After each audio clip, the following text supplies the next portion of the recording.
Hello, everyone. Welcome to the Esau McCaulley podcast. I'm your host, Esau McCaulley, and we have a special guest today in studio. We're big time. We're getting like studio guests. People are flocking to us. People are flocking. Or they're in town and then they just come by the studio where they're here. No. We actually have Rachel Jordan. She is a marine biologist and she's the author of the book, If the Ocean Has a Soul, a marine biologist's pursuit of truth through the deep waters of faith and science. Thank you so much for coming, Rachel. Thank you for having me, you guys. It's a thrill to be here. Yes, and we also have, as usual, producer Mike. It's good to be here. Wow, clap. I mean, wow, I think Rachel represents the audience right now. Everyone in their cars, The watching people on want YouTube. more Mike. Yes. Oh, the people. Oh, my goodness. We're not going to start that for today. What I wanted to do is, in honor of Rachel here, we have this game that we play called Low Stakes Conspiracy Theories. It's stuff that we believe is true, but it's slightly a conspiracy theory. But if it's not true, the world's not going to end. Mm-hmm. So do you got one? I've got one. It's got to be related to the ocean or water. Okay, I've got so do you two, have yours? but I got to pick one. Yeah, pick one. Okay. All right, here's mine. It's a little ridiculous. It's ocean adjacent. Ocean adjacent. You know the I'll movie take ocean Titanic? Adjacent. Yes, of course. You know, who doesn't? the end when, Jack and Rose are in the water and there's the door and supposedly there's only room for Rose. Only Rose. Yes. There is room for both of them. Oh, that's Is that a conspiracy theory, though? It is, I feel like that's a popular look, opinion. Mythbusters did this thing that was like, oh no, there wasn't room. Like maybe they both could have fit, but then the door would have collapsed. Oh, it would have like sunk. And I say it's not true. I think Rose had a fling. Oh, that's the conspiracy. And then was having some second thoughts. So let me get and this saw straight. a convenient way to end the summer fling. So wait, Rose had somebody before she got on the Titanic. And she realized if they both make it back on the door, she got some explaining to do. So she kind of like, it's like, there's no room. We're gonna sink. Okay, that's my conspiracy theory.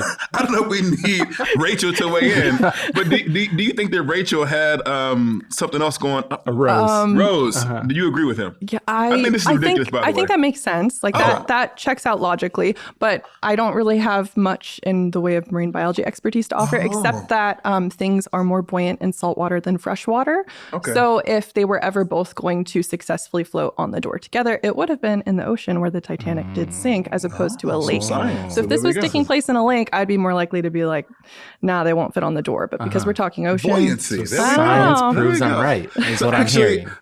Mine is a little bit better, I think. And it's actually related to. Let's hear it. Kind of related to. Okay, here's my thing. This is my like conspiracy theory. Bermuda Triangle.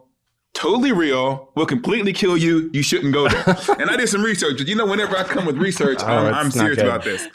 1918, the USS Cyclops, a U.S. Navy ship with over 300 crew, passengers vanished without a trace en route from Barbados to Baltimore.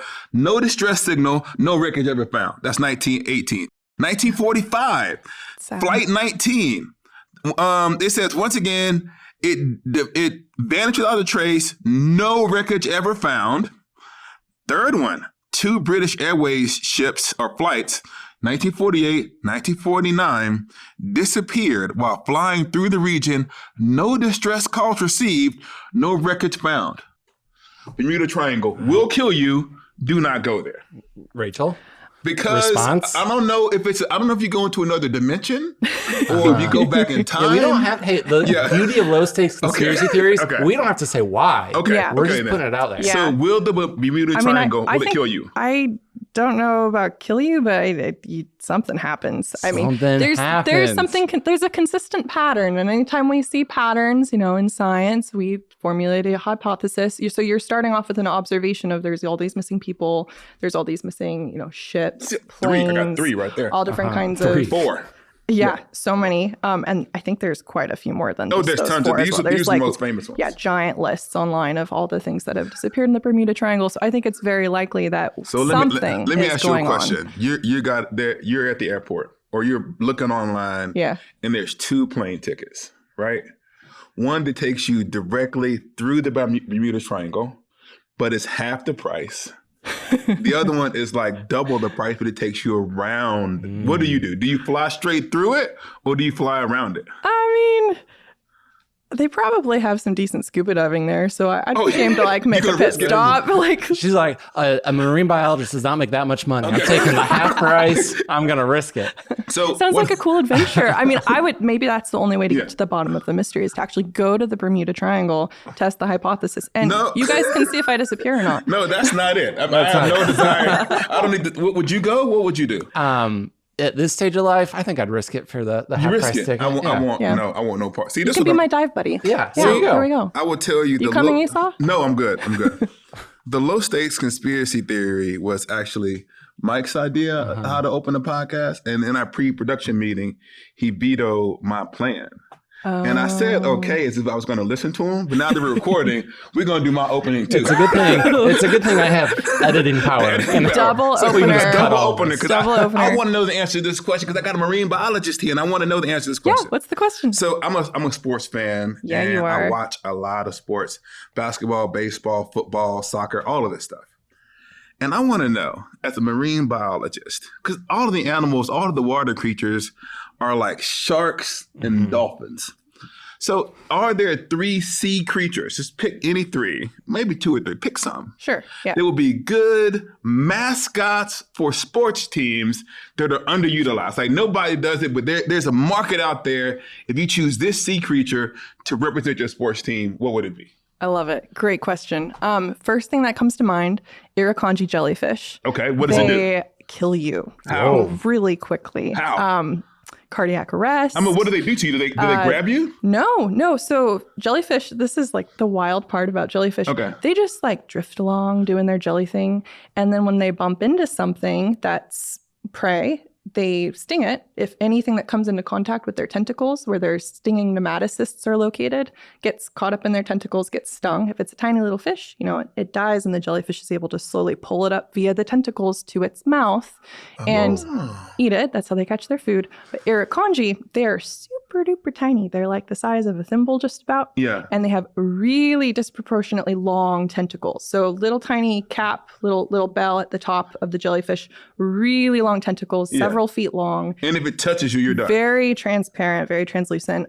They're mostly found off the coast of Japan, so Indo-Pacific, and they will kill you. Yes. So what sport? Now it's small and it will sneak up on you and kill you. Small but mighty.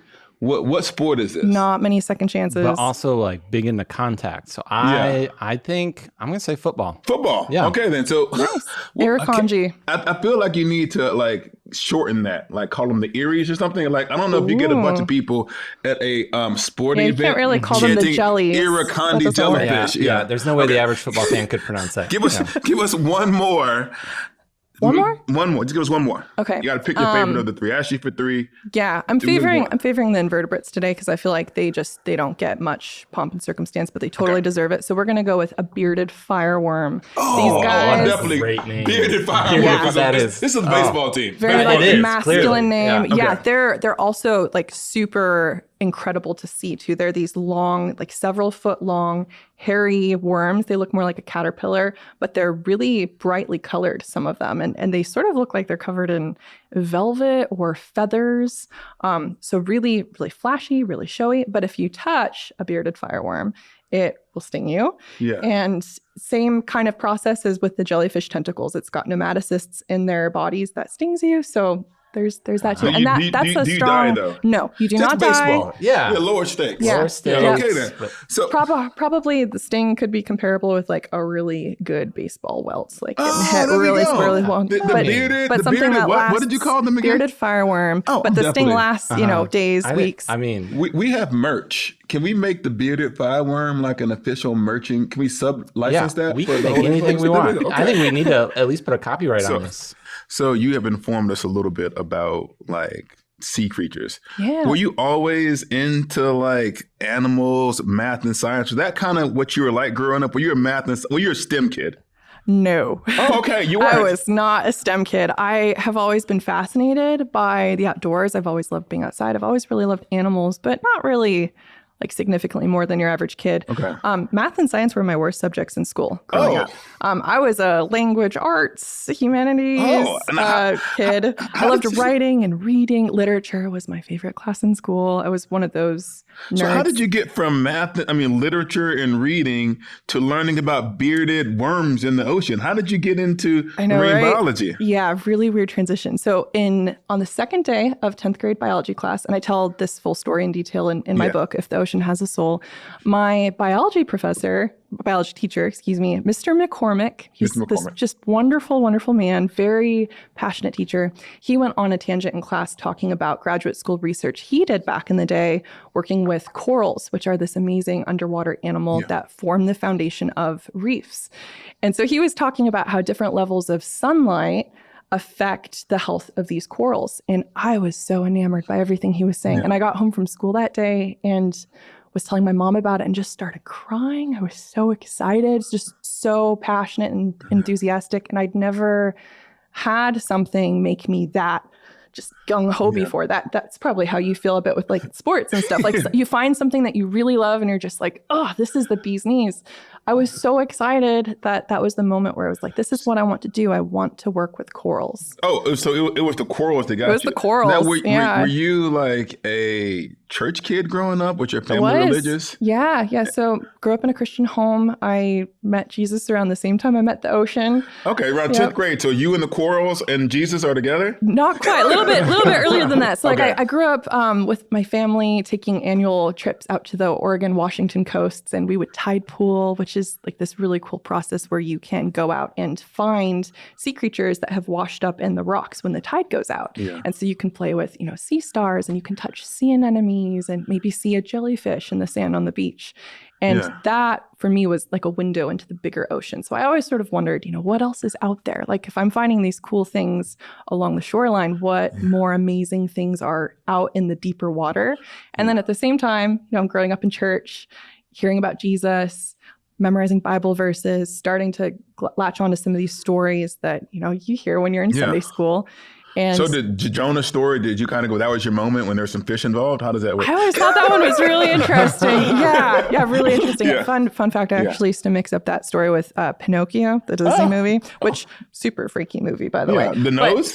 The nose, but also like the dad, Pinocchio's dad gets swallowed by a fish or a whale in the story. So as a kid, I learned those stories. Completely forgotten that part of the story. I learned those stories around the same point in time, and I used to get them mixed up, which is really embarrassing, actually. Let me ask you this question. So for me, I was like, 10th grade was a different time in my life. That's when I actually realized that science wasn't for me.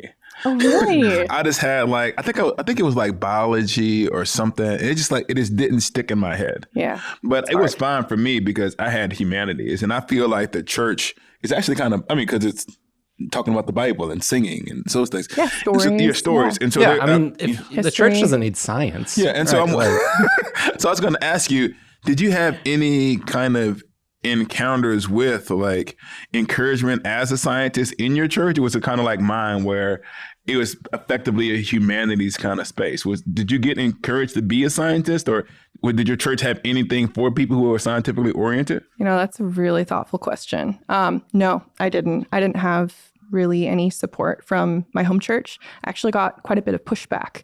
So when I started studying biology in college, so 10th grade kind of formed me as like, oh, this is what I want to do for a career.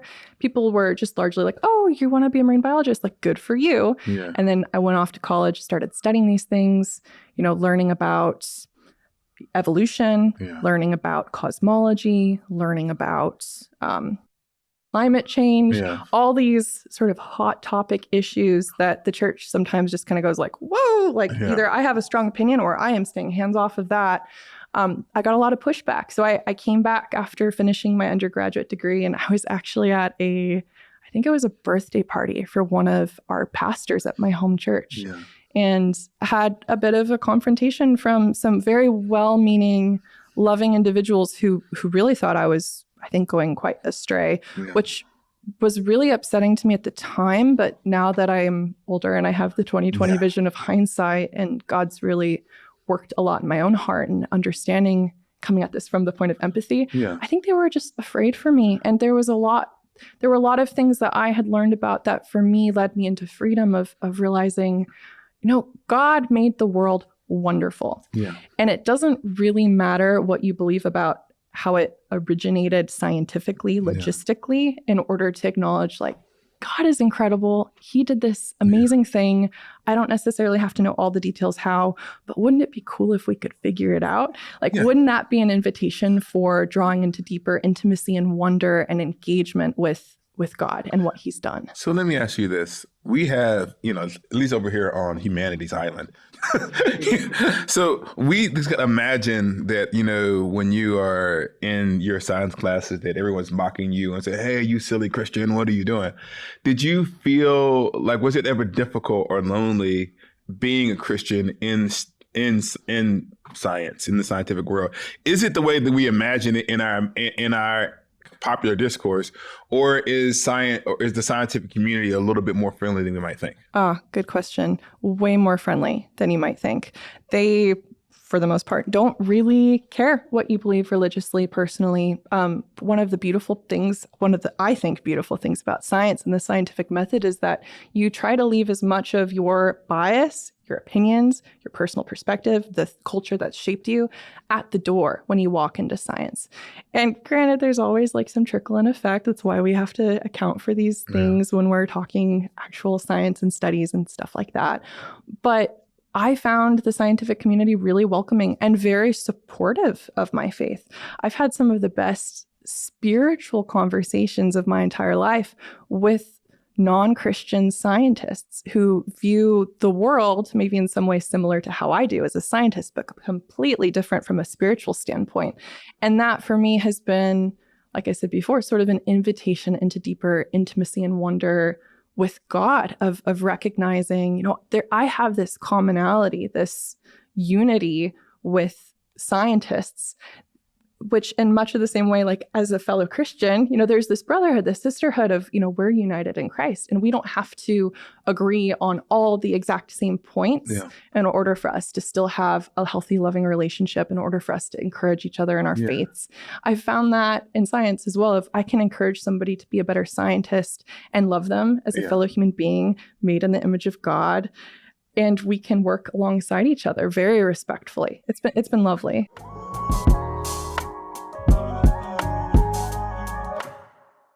Hi, it's Esau. If you're looking for another fascinating podcast that touches on religion and spirituality, I have the perfect recommendation for you. The Signal award-winning show, No Small Endeavor. As a friend and recent guest of the podcast, I can truly say it's worth a listen. Produced by Great Feeling Studios and PRX, No Small Endeavor explores what it means to live a good life.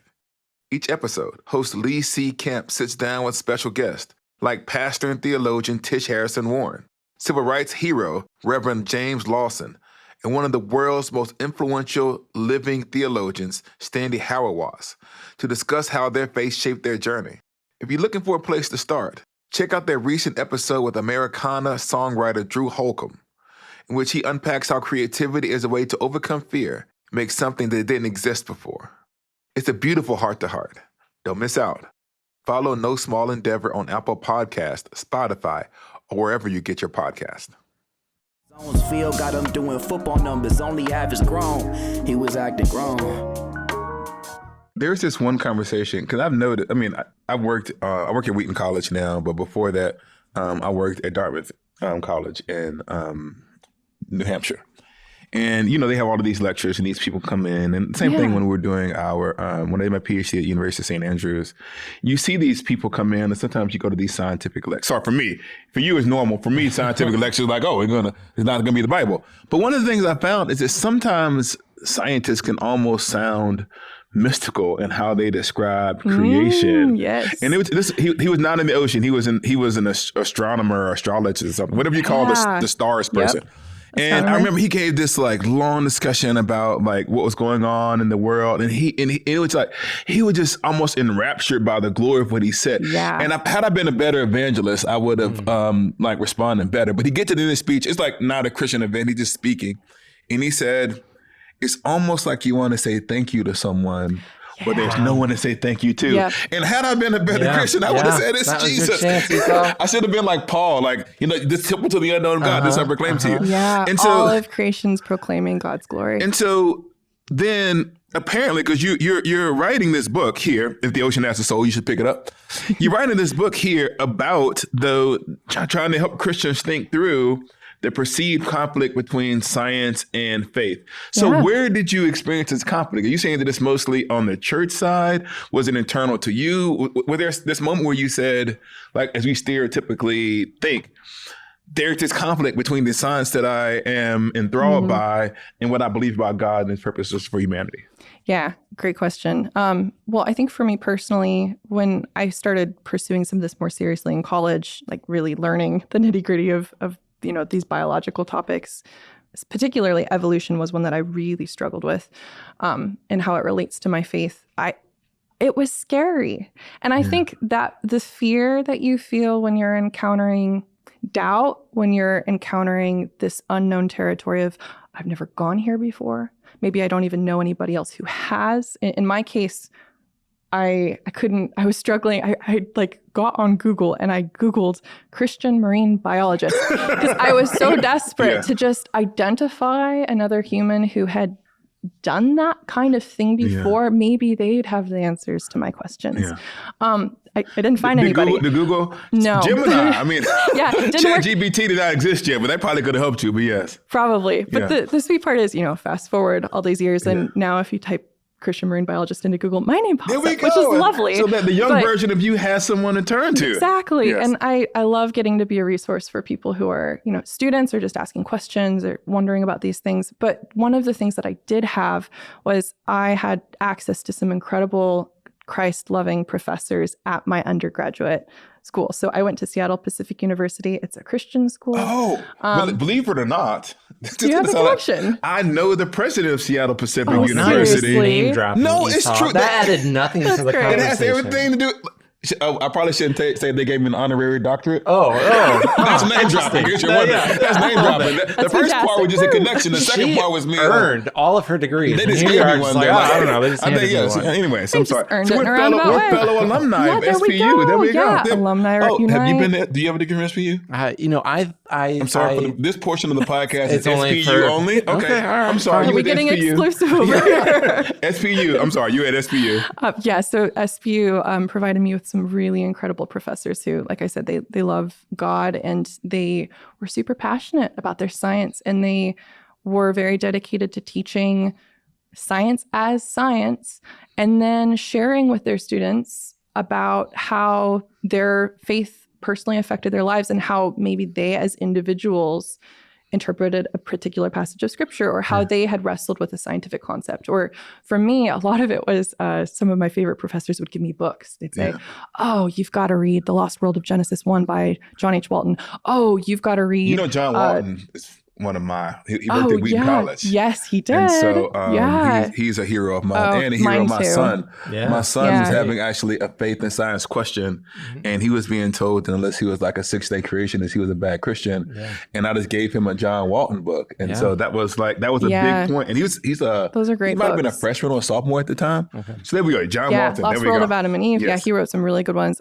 Also like Aldo Leopold, not particularly like Christian writing, but very spiritual, very neat, like stewardship perspective, very biblical in how he comes at things through the ecological perspective. Also Pope Francis. I started reading Laudato Si. I'm sorry, I'm probably butchering the Latin. But I love Pope Francis' work. I am fluent in Latin. And yes. You really? Yeah, I am. Do you speak it? Well, it's a dead language, so I don't have to speak fluent, like you sound like you're fluent in it. Okay. I suppose that's a good point. It doesn't really matter how I pronounce it. It's shocking how you're fluent in Latin and this has never come up in the 25 episodes that he's never been relevant. So many skills you keep pushing me down, so I can't tell everyone. So what's your favorite Latin phrase? I don't want to take attention away from Rachel. Sorry, I think we go back to Rachel. Back to Rachel. So maybe I could ask you that. So then I know this is hard because it comes in so many different avenues. Yeah. You have to give, I'm a young scientist. I'm not, but the person who's listening is a young scientist. How have you reconciled faith and science? You just see them as not being exposed? Do you feel like every truth is God's truth? Like how would you actually go through the that conundrum that people often feel like they have? Do you write a book? Like, what do you do? Well, the book is in large part an answer to that question. But I think maybe the most concise way I could put it is I tried. It took a really long time, very slow process. And I needed that time to slowly peel back layers of questions that I had. I'm still in process. Yeah. There's still questions that I'm wrestling with, that I'm wondering about. I keep finding new ones. Yeah. But for me, I started viewing all this as, what if these questions that I have, what if the science I'm studying, what if my career or just my personal relationship with God, the struggles in that. What if all of these are opportunities for me to better know the character of God? What would my life look like if I started viewing these things that way? And that for me was a really big turning point of, okay, I can now reframe, recontextualize these questions and suddenly they become a beautiful opportunity to grow in relationship with the creator of all things, including me. It's really sweet. And I think also too, like to further answer your question, it took some time again, but I tried to stop viewing things so much as, it has to be this or that, and instead make it, what if it could be both and? So instead of either or, both and. And that is where I land on a lot of some of what we might consider these larger issues, particularly the ones that people maybe in church get fired up about related to science. I sit in the both and category. I got a Bible, right? Yeah. I read it sometimes. Mm-hmm. I even read the Psalms. I don't know if you know about that. You can open them up. You got one? You got a Bible? I got a Bible. Lots of good ocean verses in the Psalms. Well, I'm going to not give you an ocean verse. Like, okay. I was thinking about this one. The heavens declare the glory of God. And I've always stalked because my wife is a hiker. Even when I hate hiking, she's like, you go up to the mountaintop and you look at the mountaintop, you kind of see the glory of God. Yeah. And this is the idea that even Moses looks at the stars in the sky. So it feels like historically we're taught to look up to see the glory of God. Mm-hmm. But you are actually telling us to look in the water to see the glory of God. So explain to me. Look anywhere. Explain. I'm giving you a chance. Okay. This is your moment because the Psalm says look up, but you're going to tell us look into the water. So what does the ocean specifically reveal about the glory of God? Like when you say as a marine biologist, what do you have access to that reveals God's glory that us land lovers don't actually see? Ooh, yeah. Well, so many of the same attributes that I think are evidenced by what you see on land. But some of the things that stand out as unique that I think the ocean reveals that maybe I don't take note of so much when I'm in a land-based ecosystem or looking up at the sky would be sort of the oddities, the weirdness that God has put into parts of his creation. Maybe the way a sense of humor is almost revealed. The quirkiness and so much of give me an example of something quirky. Yeah, well, besides the bearded worm that you spoke about I mean, earlier. The bearded fireworm, the feathery fireworm is a really good example. But people are super in love right now with anglerfish because of that video that went viral a couple months back. I don't know if you guys saw it. My algorithm is not giving me marine biology memes. Well, so in anglerfish, have you seen the movie Finding Nemo? Yes. Okay, so when Dory and Marlin go down into the black midnight zone, the underwater abyss, and it's really dark, right? And Dory's like, just keep swimming. That part.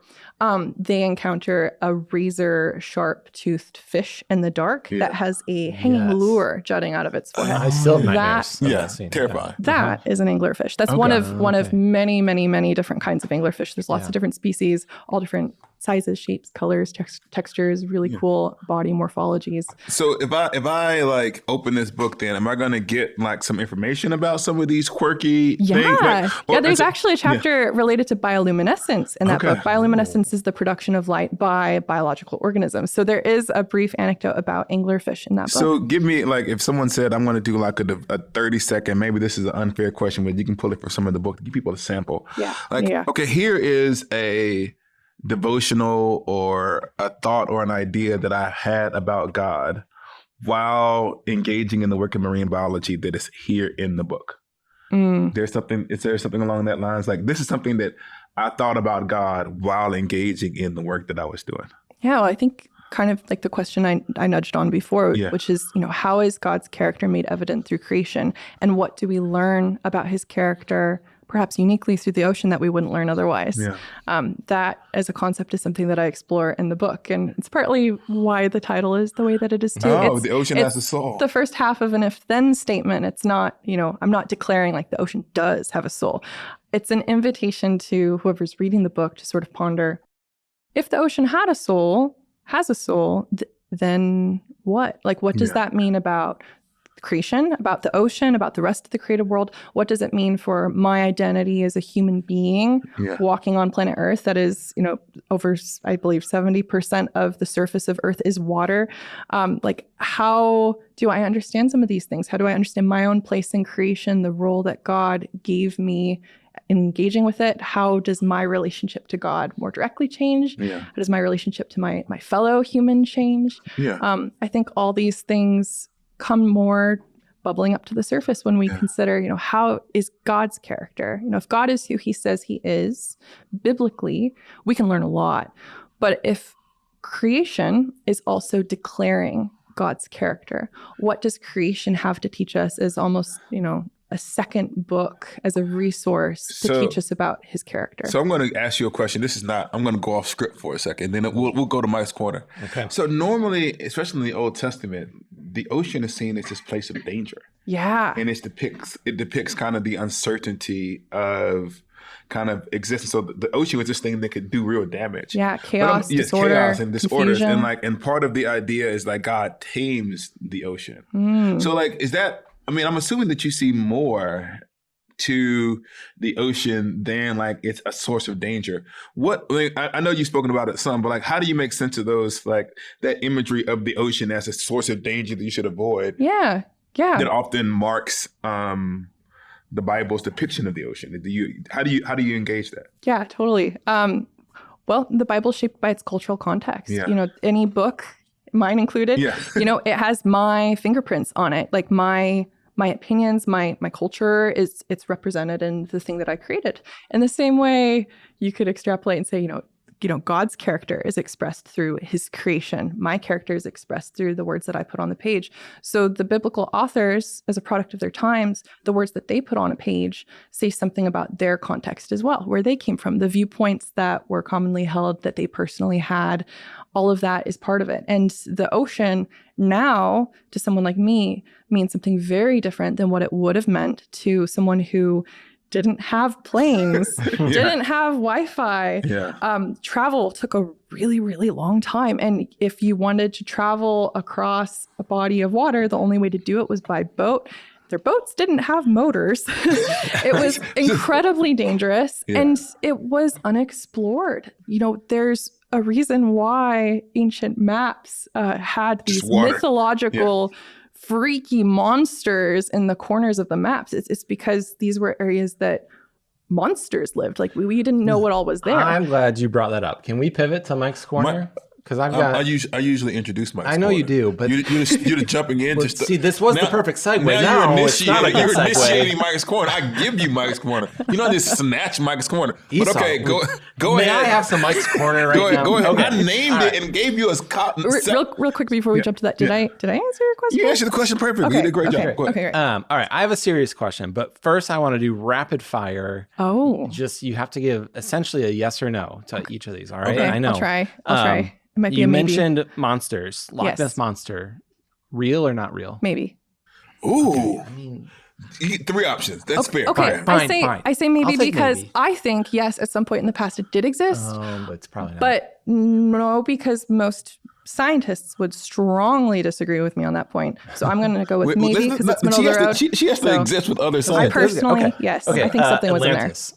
Did it? Is No. it? No. Okay. No. Okay. Aliens coming from the ocean. That's a big thing. Aliens coming from the ocean. Yeah. I think octopus coming from the ocean. I mean, alien just means like foreigner, something that's foreign, something that's otherworldly. I mean, I go in the ocean. Mm-hmm. I'm the alien. Okay. They're All at right. home. This is like a classic academic Yeah. answer. So, So no Okay, aliens. No aliens. Not from the ocean. Last one before my serious one. Finding Nemo. You mentioned it already. Yeah. Realistic or not? Can fish talk? Yes. Yeah. They can, just not to humans yet. Well, I think that falls in line with the movie. But, I want to know, Esau, can a clownfish... It is surprisingly accurate. I will just say there are some major inaccuracies, like there is a reason. Finding Nemo's father, Marlin, that is problematic, but we're not going to to get into. Don't take him seriously. There's a reason that Mike's corner is usually one question. I explain to the audience. There's a reason that Mike's corner is one question, and I decide when Mike's corner takes place because we gave you the mic. And you have a marine biologist here, and your answer was, your question was, can fish talk? I've never been asked any of those questions, not on a podcast. This makes for a good podcast. Okay, it's what people want to know. I'm sorry. Go ahead now. What is your real Mike's corner? My real question is actually still not the one you... Are you going to ask about mermaids? No. It's you mentioned coral reefs. That's kind of like your focus. Yeah. And then, like, we know climate change is causing the coral reefs to die right now. One of the big factors, And climate change is another tension point between kind of Christians and non-Christians. And so could you just kind of paint the picture? Like, I could see a lot of people who are ambivalent about this topic, just kind of thinking, okay, so the ocean is a little less pretty if the coral reefs die. So like, what's actually the big deal? Like, why should we care about this? Yeah. You should Google how much money coral reefs are worth globally. And then you should Google how much money they're worth just the US alone, because those numbers are in the billions and trillions ranges. Because lots of factors. But just to name a couple. So food. They're hubs of biodiversity. So if you like eating fish, coral reefs are important. Secondly, tourism. Like you said, they're really pretty. Lots of people go to coral reef areas specifically to see the pretty creatures that are living on coral reefs. Thirdly, pharmaceutical compounds. Coral reefs are, like I said, hubs of biodiversity, lots of different kinds of organisms living in a very concentrated space. And so there's really unique biological chemical compounds that are constantly being discovered on places like coral reef ecosystems that we're not finding in other places. So if you want modern medicine to continue developing, keeping coral reefs around is another really good reason. Also, coastal protection against storms. So we're talking like hurricanes. Coral reefs are a natural barrier that the hurricanes can sort of like grind up against before it hits the shore. It does damage to the reef, but that's less damage being done to your homes. It also protects the coast from just natural erosion that happens from currents and any kind of flooding that might occur.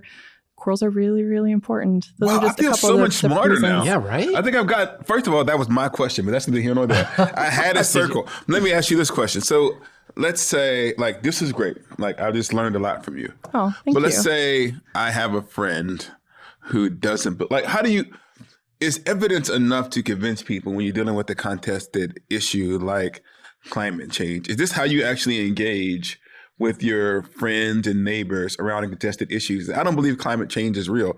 Do you just explain the facts, or is there a way that you would give us advice on how do we engage our Christian neighbors around a contested topic when they might be hesitant to believe in something like climate change in impacting coral reefs that then impacts them? Do you just give them the facts?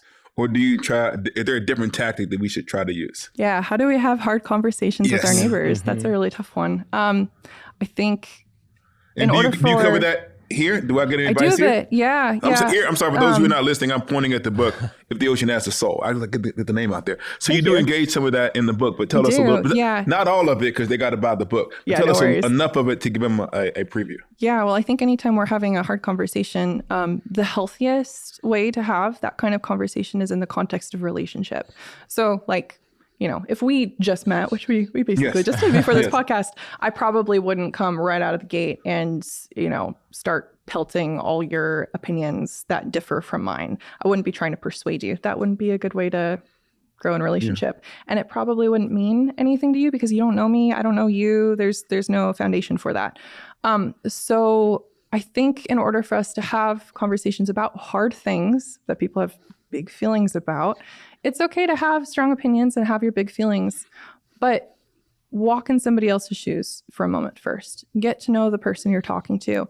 Most people have reasons, most of the time, well thought out reasons for why they view things the way that they view things. Try to understand what that might be before you engage in conversation on it. And ideally, when you have conversation with each other, keep it a conversation. Like, there's room in the world for a healthy debate. I think debates can be super fun, but they're best had when both people are agreeing to it.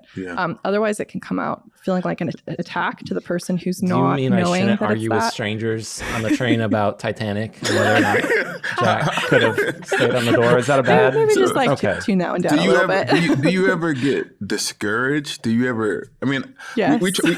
I try to say we try to be positive about the church. We love the church. We love God's people, and so we don't like to just dunk on Christians on the Esau McCaulley podcast with producer Mike.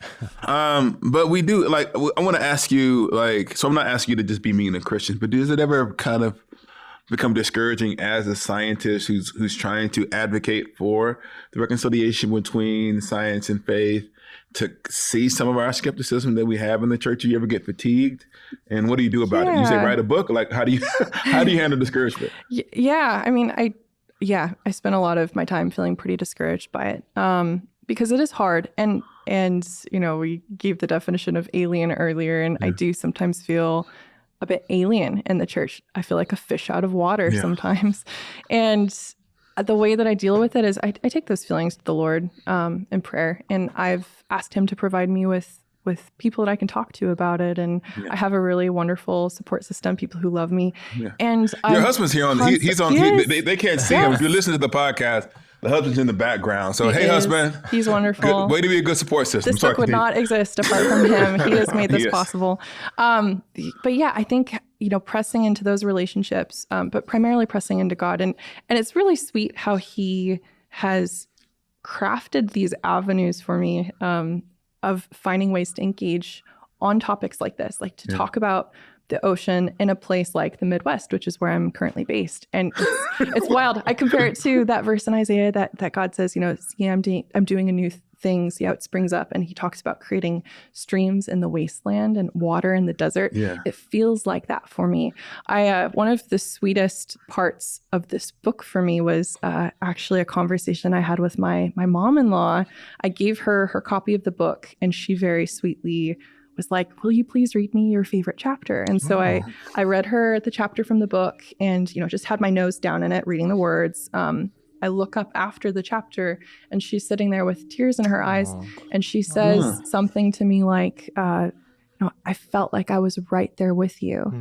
And this is coming from somebody who has not yet seen the ocean. She's never been scuba diving. But for a moment there, while I was reading the book, she was in that with me. And so I think, those are the things that just bring so much hope to my heart, and I have a connection. And I guess what I would say is, if somebody's listening and they're feeling discouraged about not being able to, they feel like they're not connecting with the church, take that to the Lord, pray about it, because God has the habit of working out these miraculous little connections, of creating streams in the desert, water in the wasteland, and he can create those moments for you where you are able to connect with people in unexpected ways that you maybe could not orchestrate on your own. So can I bring in, your spouse is here, you talking about your mother-in-law. My wife, because she sometimes doesn't have a lot of opinions about the podcast, but she did find out that I was interviewing a marine biologist, and she sent me with a question. So can I give you one question from her? Yes. One question from my son, and then we'll close the podcast. Yeah. The question my wife wanted to know, which I think is related to what you just said earlier.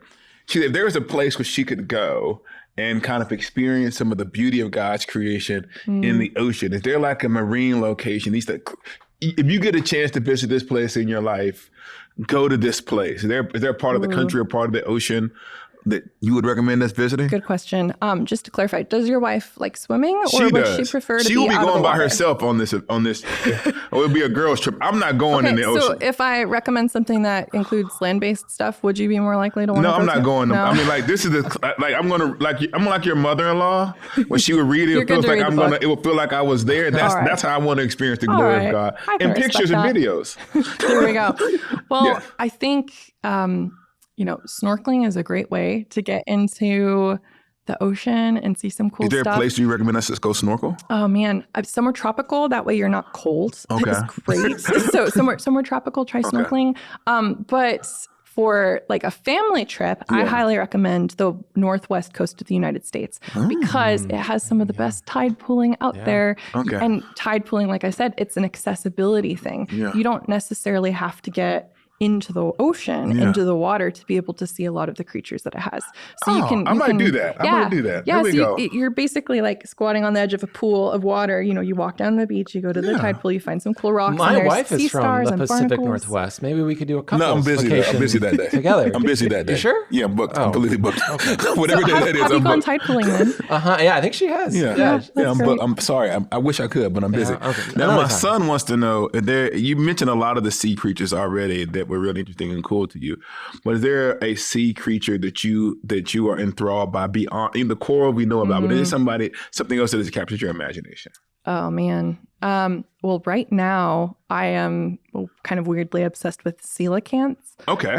Which that is a lobe-finned marine fish. It's very large. I think they're about 8 feet long. Wow. Deep sea fish, and they're relatively uncommon. They were discovered by Marjorie Courtney Latimer off the coast of Africa. Oh, me, Marjorie? Yeah. My friend Marjorie. Way back. Back in, I don't know, like while back. Different I think March. like the Yeah. 1960s, Probably something different like March. that. Like this Different March. is very, very cool fish. And your field museum here in Chicago actually has one on display that I'm hoping to go see maybe tomorrow, day afterwards. Enjoy I'm that. super excited to see it.